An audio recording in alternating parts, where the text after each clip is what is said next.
Hello, everyone. This is Valerie Cartonio with the Prison Pod. We have two guests today, which is something new, and I'm really looking forward to getting started. I want to remind you that this show is for you, so grab your piece of paper and something to write with because I'm going to give you our address. It's the Prison Pod, at Post Office Box 294, Orono, Maine. Orono, and it is 04473. Please write us your questions, comments, and show ideas. Today, I have two guests joining us. We have John McLaughlin and Tavares James. And I'm going to hand it right over to you, John, and let us know who you are and what you do. Oh, well, thank you, Valerie, and thank you for having us on your show. We're big fans of it. I listen to your podcast, and I know what you're doing is good work for people that need it. So it's an honor and a privilege for us today to be here. It's kind of funny how it started for me. I guess I got to start with my father. He started working in a factory in his right out of high school, basically. Took a job welding shop desks. Worked his way up over 25 years to national sales manager for that company, and then one day was just let go for absolutely no reason. They was paying him too much, basically, is what it came down to. From that day forward, he decided he was going to work for himself and never work for anybody else again and be put in that position. And it just so happened he started his company when I was getting out of college. He asked me to come work for him, and I thought, what a risky proposition. This is way, way riskier than going to work for a big company. So I told him I'll do it for 2 years. And that was 1987. And here I am still in the same company doing the exact same thing. And what I learned from my father is what he learned the hard way.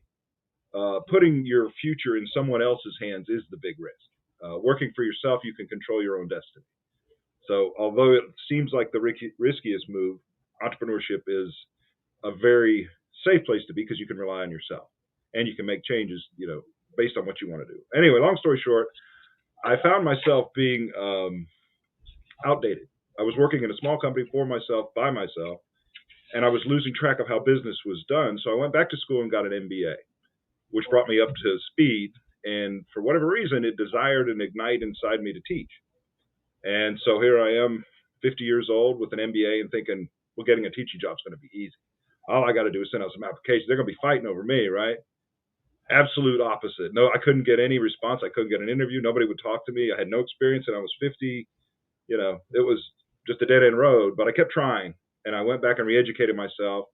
And over a 7-year process, I finally landed an interview at of all places, a prison to teach entrepreneurship courses.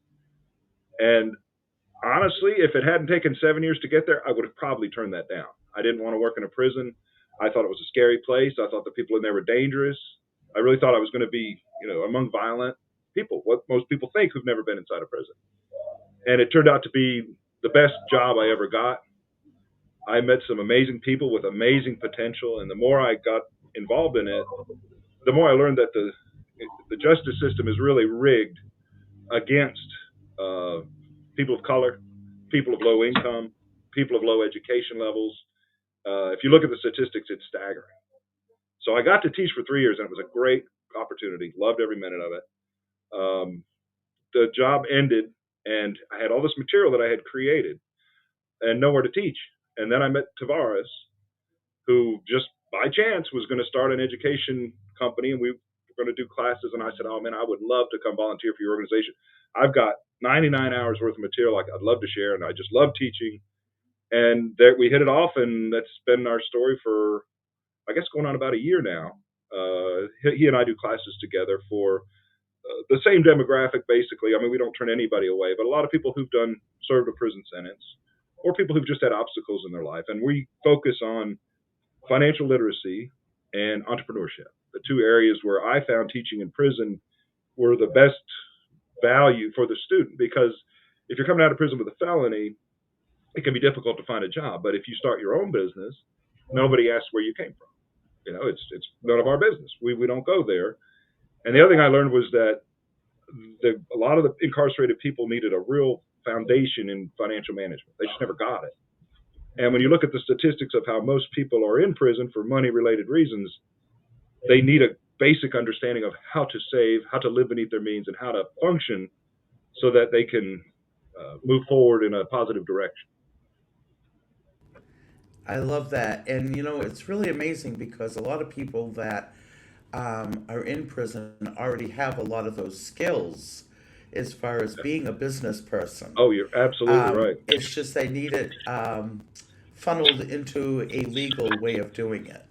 You're absolutely right. I met a lot of people with the entrepreneurial spirit who grew up in a place where the entrepreneurs it was often illegal activity, but that's all there was. I mean, there wasn't anybody starting businesses. It was the only thing that was available, and they're attracted to the people that are making money. Their role models were often lawbreakers. So by perfect makes perfect sense that would be what they would get into. I always tell people my dad sold lockers, metal lockers for a living, and he took a lot of pride in his salesman. So I wanted to be just like him. I wanted him to be proud of me. And now, if my dad had sold cocaine, well, I would have fallen right into that. I mean, it wouldn't have been any different. So a lot of it is your upbringing and your role models. Right. So now, how did Tavares come into the picture? He actually started working at my company, and he was through a mutual friend, and we hit it off. I don't know what that is. He was a friend of a friend who brought him in to work for us, and we got to talking one day when we were working, and one thing led to another, and come to find out we have very similar goals. So that's probably a good place for you to come in, Tavares. Yes, definitely. So now let us have you tell us a little bit about yourself. Introduce yourself and what you're doing and why you're doing it. My name is Tavares James. I'm the founder and owner of Lifeline Education Connection. But before I do that, I just wanted to say thank you so much for allowing us the opportunity to bring a message of power, right, and bring this message of hope to those who are formerly incarcerated, to let them know that there is some things that they can do to be better than what they've been doing. My grandmother always says, she says in life that things are either a blessing or a lesson, right? So they're a blessing or they're a lesson to us. And oftentimes we get a little bit of both within the lesson. And so when I started this company because I actually wrote this program inside of a prison, maximum security prison where I was at, and I wrote this program. And this program was based on why was I continuously doing the same things over and over again, getting the same results, right? Some would call it insanity. In my case, it was bad habits, right? Generational bad habits, right? So I took on a lot of bad habits, a lot of health habits, a lot of mental habits, a lot of other habits that exhibited behaviors that led me to crime. Now, I didn't come from a family that there were a bunch of criminals, but the people that I hung around, in this case, were. And so when I wrote this program in a maximum security prison, we were on lockdown, and I wrote and I said, how can I not only help myself, but help other people who are coming out of this situation to be better individuals, not just for them, but for the family and the community at large, because their recidivism is a very, very, very, very, very, very distressful thing when you hear about it. 76.6%, and then the numbers rise and they change, and all these different numbers that they have about people who get incarcerated and who come back to reincarceration. And so I started this program because here's what I realized about somebody who had been to prison. Number one, they were a risk taker. Hands down, they were a risk taker. Right? Number two, they dealt with uncertainty because in prison, you go from prison to prison and camp to camp, and you move around a lot. So you always have to get to know new people and face new surroundings and all those things that go wrong with the prison environment. And I decided, I said, well, all these entrepreneurs that are in here, there were two places I knew there were good people at, and that was in prisons and the graveyard. The people in the graveyard didn't have another chance to do it again, but the people that were getting out of prison that had an opportunity to get out and actually have an opportunity to stay out had to do it a certain way. So I understood that why did I struggle so much, right? That was the big thing. Why did I struggle? Well, I struggled because there was no structure. Where there is no structure, there needs to be instruction. Where there is instruction, there needs to be an instructor. So what I had to do was I had to start formulating a program that would help people to not only get the instructions to commit to focusing on not struggling so much, but get the instructions by an instructor. And that's just how it became a petition, to me. It was something that I needed to do because I needed to give back. So the arms are meant to do two things. They're meant to extend out to give, and they're meant to extend out to receive. Well, in my life, I had took it upon myself to be one of those people that I was always trying to receive and not to give back. And this was my way of giving back. Now, I know y'all are young, but I've got a little bit more time behind me than I got in front of me. And so I figured I'd spend the rest of my life focusing on helping people, bringing value of service, and what way better to do it than meet people where you're at. Because I believe if you can start where you're at, you can always get to where you want to go. Now, what does that mean for entrepreneurship? Well, we know, again, that people who are incarcerated, they are definitely entrepreneurs in the spirit of entrepreneurship, just doing it in the wrong way, right? Not in the legal way. But again, there's the risk taking. I decided, well, hell, if I could take a risk doing crime, I could definitely take a risk doing something right. Just had to transcend the bunch of junk that was there and turn it into a gift that I already had. And so I utilized that and we started the program. We effectively start with mindset, because you can get all the money in the world, but if your mindset's not together, then we have a problem. Because what's a scumbag that gets $1 million? He's still a scumbag. Right? He's just got money. Still a scumbag, right? So that was our big thing. Our big thing was really focusing in on that, and then that's where entrepreneurship was born. I met John, like he said before, through a mutual friend, and we just hit it off. We had some similar goals, and the similar goal was the same. See, here's the thing too. I believe everybody has the same purpose in life, and that's to help other people. We just have to figure out what capacity can I help other people. The fireman figured it out. The judge figured it out. The lawyer figured it out. The nurse figured it out. The doctor figured it out. So what way, in what shape, form, or fashion could we use the purpose, which was simply put, to help other people, but just in what capacity? And I think entrepreneurship is a great way for people that are formerly incarcerated to get on out and really be productive members of society. So that's, in a nutshell, that's what we did. Well, That's what we're still doing. a huge barrier is employment.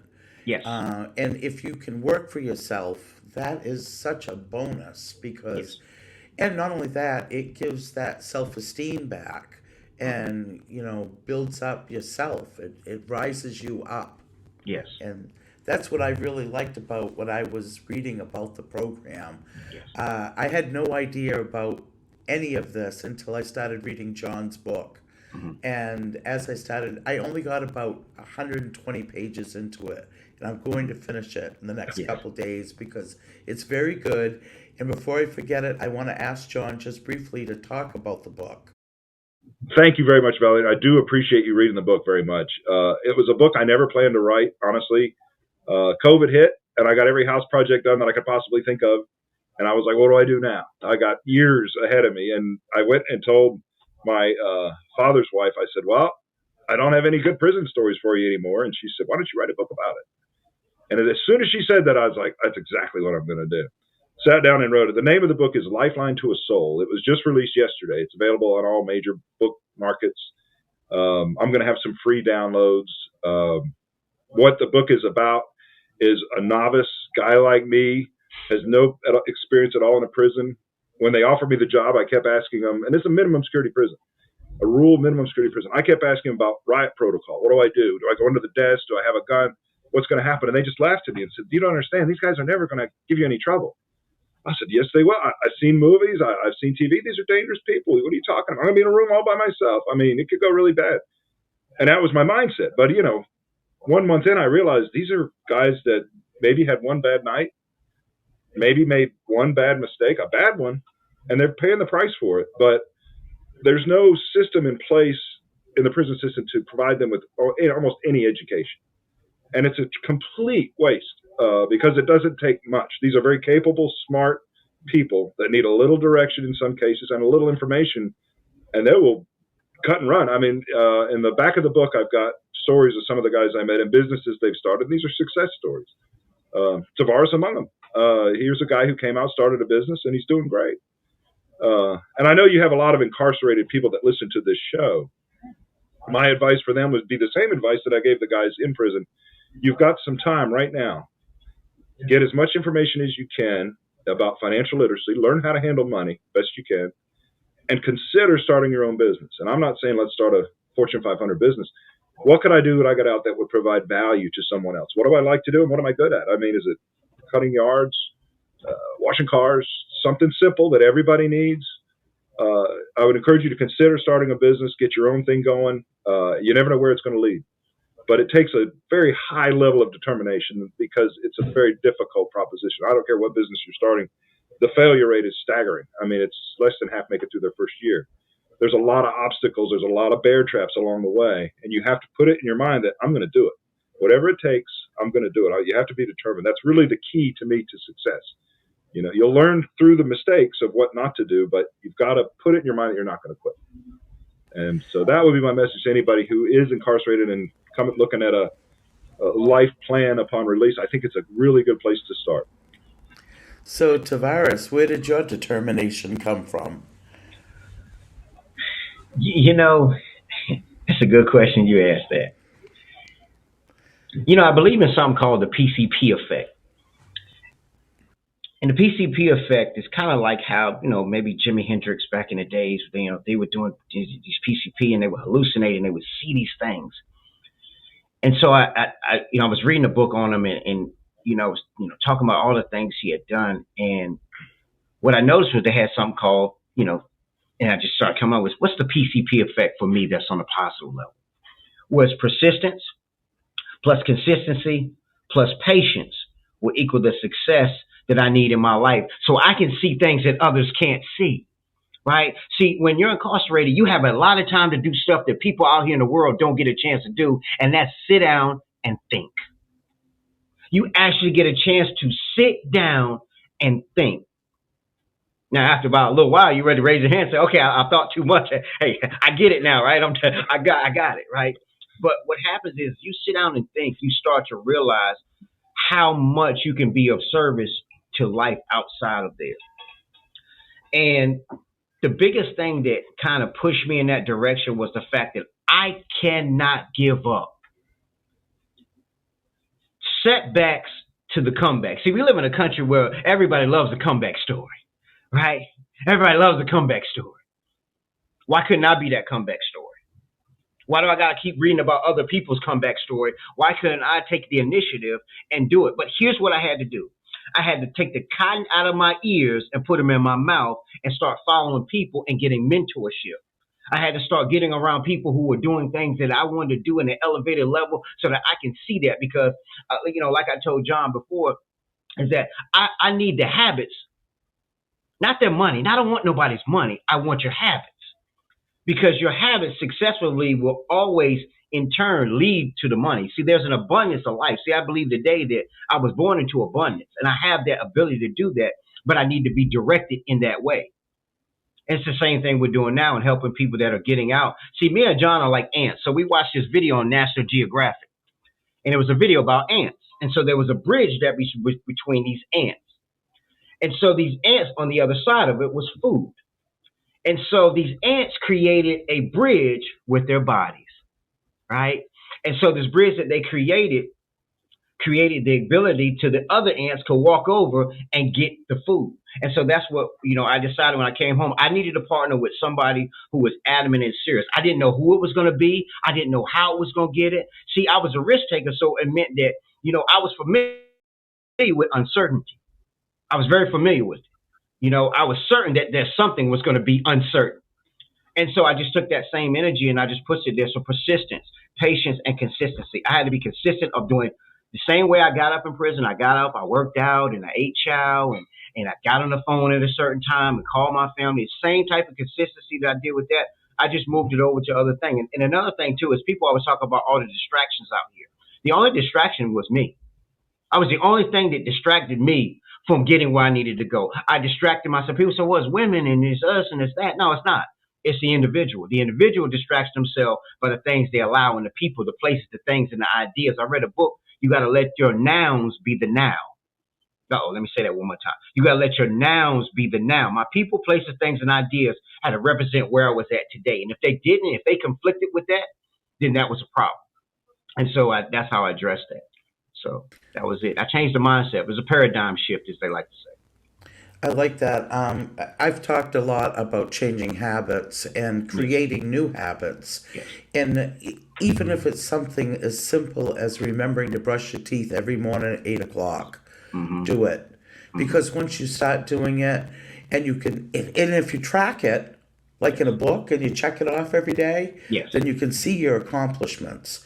And after you do it over and over again, it becomes a natural thing. It's no longer something that you have to do. It comes naturally, just like breathing. Yes. For sure. Yes. I love it. So what state are you working in? And is it just in one state, or do you reach out? We're just in the Charlotte area now. Working the Charlotte region, and we're expanding to the Raleigh, Greensboro area, and we're going to keep expanding out. There's a lot of people in this area of Charlotte. Charlotte being the number 2 banking city of the United States. That's why entrepreneurship works so well here. There's so much funding. That's another thing. The thing that hinders most people to be entrepreneurs, and from my experience, right? So nothing I watched on YouTube University, right? But from my experience is that where the funding is at, they're generous people. And as long as you follow the steps and learn the love languages of the networks, then you're able to get and access funding, because accessing funding is probably one of the most important things, besides having your personal credit together and other issues that people come out of incarceration that have left a trail of a mess. And it becomes overwhelming and it becomes overbearing, but it can be done. You know, the worst thing I say now is that if this business fails for whatever reason, at least I'm not going to prison. You know, and that's what I look at. I have another chance and I'll get back up. Les Brown has a quote. He said, if you fall down and you look up, you can get up. So I just realized, like, at the end of the day, as long as it doesn't go that way, then I don't have nothing to fear. I love that. Yeah. So are you actually going into the prisons now, or are you working more with people that are already out? I'm working now with people that are out, people that are obviously in recovery, right? Because let's face the facts. Majority of people that go to prison is through the drug and alcohol, right? Let's go ahead and let's not nip that in the bud, right? People don't get in prison by no osmosis, right? So what happens is that people, you know, there's drug and there's alcohol and there's addiction. So I deal with a lot of people who are coming out of recovery but still face the prisons of addiction, right? And so when they face the prisons of addiction, there's 4 aspects of that. So there's home, there's health, there's purpose, and there's community. So most people, when they come home, they're worried about their self-preservation, the food, the clothing, and the shelter, right? So that's where the home comes in. And there are programs and there are different groups that help people come, you know, get homes and find a place to live, and there's food banks, and there's all those other aspects. We don't really focus on those too much, but we understand that those are important, because you can't get your business life together unless your personal life is in order. I truly understand that. And then there's the health part. So we're dealing today with a lot of mental health. I don't know if people realize this, is PTSD is not just for people in the military. It's not. When you listen to a man scrape a knife on the ground all night long to turn around the next day and stab somebody, right? And you heard this all night, this whole situation going, that's a little lot. You know, that's a little of a lot for somebody to bear inside of places like this. The food, the lockdown, the COVID stuff that just went, all these things that just happened for the incarcerated, there's a form of PTSD that's there. So there's mental health issues that also have to be dealt with. And mental health can be dealt with multiple ways. You can do it through a therapist. You can do it through AA and NA. You can do it through community groups. There are groups that are out there, but those things have to be addressed, right? And the next part is about that people don't really get into a lot, and that's the purpose. Now that I'm out here, now that I'm starting back over, now that I'm doing things, what is my big why? What's the purpose? Now, if you've been incarcerated, you've had time to sit down and really think about some things you want to do. But now when everything hits the fan and when everything is out here and you're really out here, now you have to put your purpose and put the pedal to the metal, because a lot of us stay in park, right? A lot of us keep the car in park. And we talk a good game while we're in prison, and we write the letters and tell everybody we're not going to do this anymore, and we're going to live this great life and all these different things, and get out and go do the same thing all over again because we stay in park. See, and this is what this program is based on, getting you back in gear, right? Because once there's a purpose, once you find your purpose and we start developing and start nurturing that purpose, now we can talk about how can I give back to the community. And that's the main thing. Okay, I have a question. So yes. Those people that are inside listening right now, Yes. would your advice be take care of your substance use disorders while you're there, Yes. number one, Yes. I before think looking into the job and where you're going to live and all of the rest of it? well, here's the thing too. Drug is infested in prison. Let's be frank and let's be honest. Drugs are plentiful in prison. You get anything you want in prison. That's a fact. There are countless of cases of officers that have been knocked off for bringing in drugs. That's going to be there. No matter where you go, you're going to take you with you. So if you don't address it now, and first of all admit, say, hey, listen, I do have a problem. What steps do I need to take? Whether it's a DART program inside of prison, whether it's getting a sponsor via a letter, right? Because they have that. In North Carolina, they have that to where you can actually write an AA or NA sponsor and they can correspond with you. And, obviously they had COVID, but now that those things are starting to be a little less restricted, people are able to come back into prison, some of them anyway. And people are able to actually help these people that are already incarcerated and help them to start addressing those situations. Now, from my experience, I can go to prison and not do anything. I can go to prison and have a clean slate and run all the way through because I'm trying to get back home and get right back out and do the exact same thing again. So again, it goes back to understanding self, understanding what your purpose is, understanding who you are, what you want to do. Because the thing about it is I can be anybody I want to be in front of anybody except the mirror.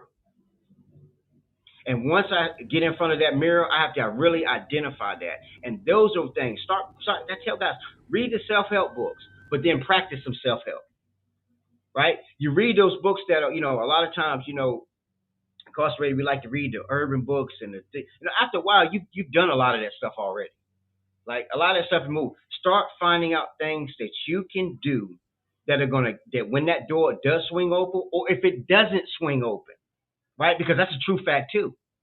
How can I be an entrepreneur inside of a place like that? Well, entrepreneurship isn't just selling transactional products. It's bringing value to people's life. That's what entrepreneurship is about.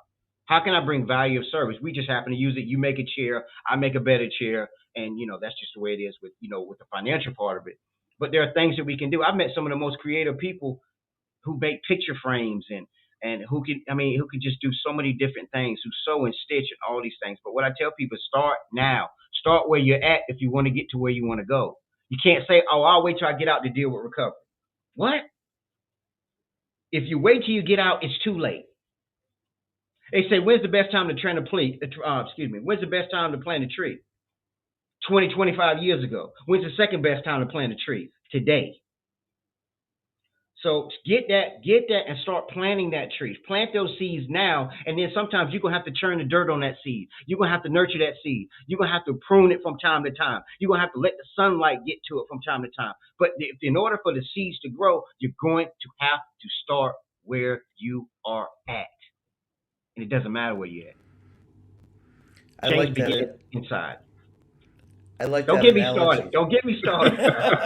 Don't get me started. Right?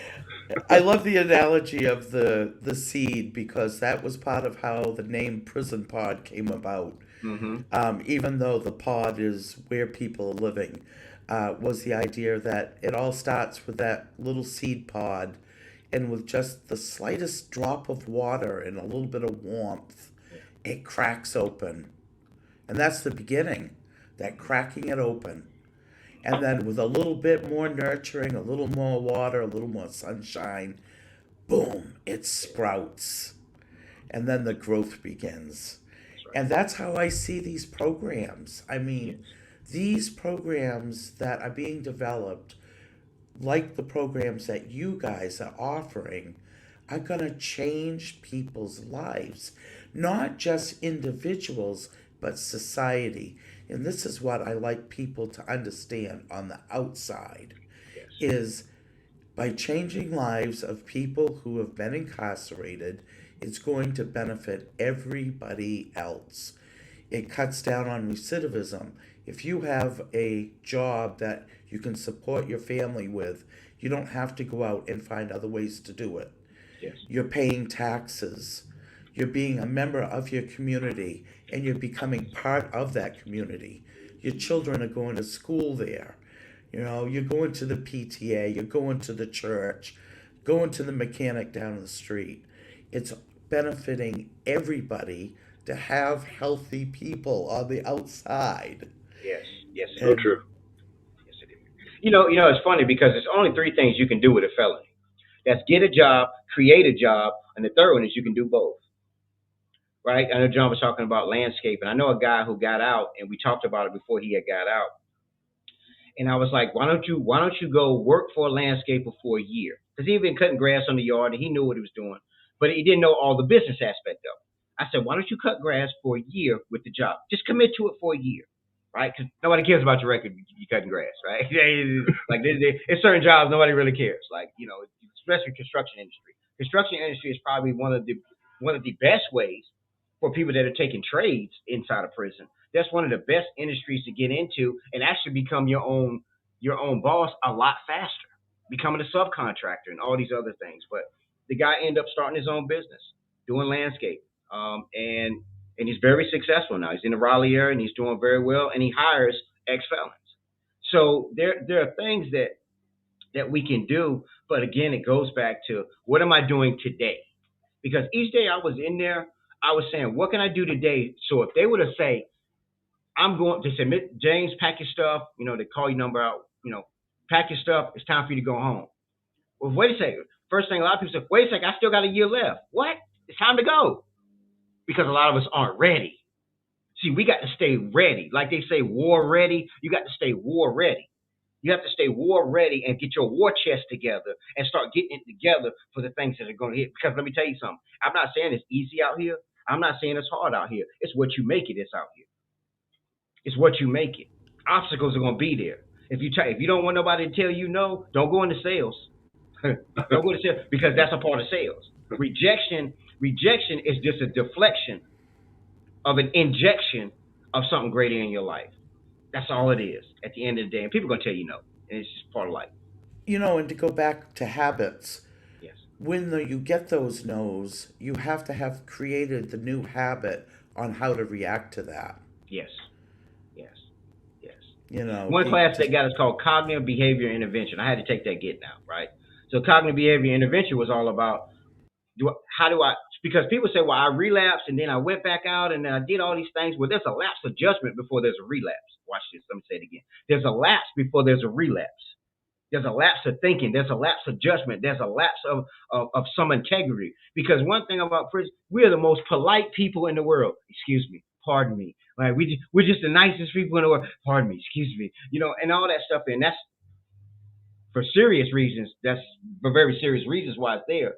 But we have to be able to actually move those in a direction. And we have to start formulating different habits. And the habits that we have to start creating are habits that we can not just instill for us. Because here's the thing about entrepreneurship. When we put together and we formulate a job, let's say all three of us formulated, you got a business, John's got a business, I have a business. So that's three businesses, right? Now we start pulling our stuff together, right? Because there's still some prejudices in finances too. They still look your record up from time to time when it comes to certain loans, and that's stuff that other people don't know about. And that's what we talk about in the course. We talk about ways to understand it. They still have your information. It's still valid in these third-party bureaus that are with the Experian, Equifaxes, and the TransUnion. We teach you that, right? We teach you that just because you're doing great and people still will pull you up. People will still pull you up and look at who you are. So make the reputation that you have when you step out of there to be the best reputation that you can, because it's hard to build a reputation, but it's so much easier to tear it down. That's okay, good. Now, before I forget to ask this question. Yes. If somebody is sitting inside right now in North Carolina and has 6 months before they're going to get out, and they're listening to us right now, what do they do to get in touch with you when they come out? Call the number 704-308-7253. Write it down again. 704-308-7253. You can write me. 2901 Interstate St, Charlotte, North Carolina. 28208. You can write me. right? We have a We'll start website. with We have a website. website, lifelinetoasoul.com. Yeah. And there's an email address there you can sign up for. All Tavares's and my contact information is on it. Yeah. We're going to have a book drawing. So if you want to leave us your email address, we're going to have a drawing at the end of the month, and we'll send away some autographed books. So, but it's lifelinetoasoul.com and a way to get up with us. We'd be more than happy to come talk to classes, talk to people, talk to groups. We're working on some online content that we'll have up shortly. But we're there to help, and just tell us what we can do. But here's one thing about me, John, and John will tell you about me. Listen, there are entrepreneurs and there are thinkpreneurs. If you in those two categories, start figuring it out. So if you got 6 months left, you should be talking to your programmer. You should be finding programs that you need to go to, because if you don't have nowhere to go, you need to be figuring that out now, right? Because you can't talk about entrepreneurship if you don't got nowhere to sleep, nowhere to lay your head. So start getting with your programmers. Start. If somebody can order you some books, or you can get some from the library on anything business related, finances, Rich Dad Poor Dad. Start getting your mindset in that direction, right? Start utilizing the programs that are available if you're able to. Because I know when you get 6 months, they don't like to put you in a lot of programs and different things like that. But find out where you're going to go. If you're going back to the same place where you went to when you got out, you need to get on that now, and you need to make a change. And I know oftentimes they say, people do a geographic change, just like to say. Well, geographic change worked for me, because had I went back to the same place that I was from, we probably would have this conversation. And that's not to say I wouldn't have got it, but it's just to say that for some people, it takes that. It takes going somewhere else where nobody don't know you, where nobody doesn't know who you used to be, and nobody has that insight on you to keep pulling on that every time you do something. Or every time you're on this side of town, somebody knows you, and you know everybody from every side of town. And if you live in a small town, try to get to another smaller town and try to get to know somebody, or get to a bigger city if that frightens you. Because it didn't frighten us to go commit crime.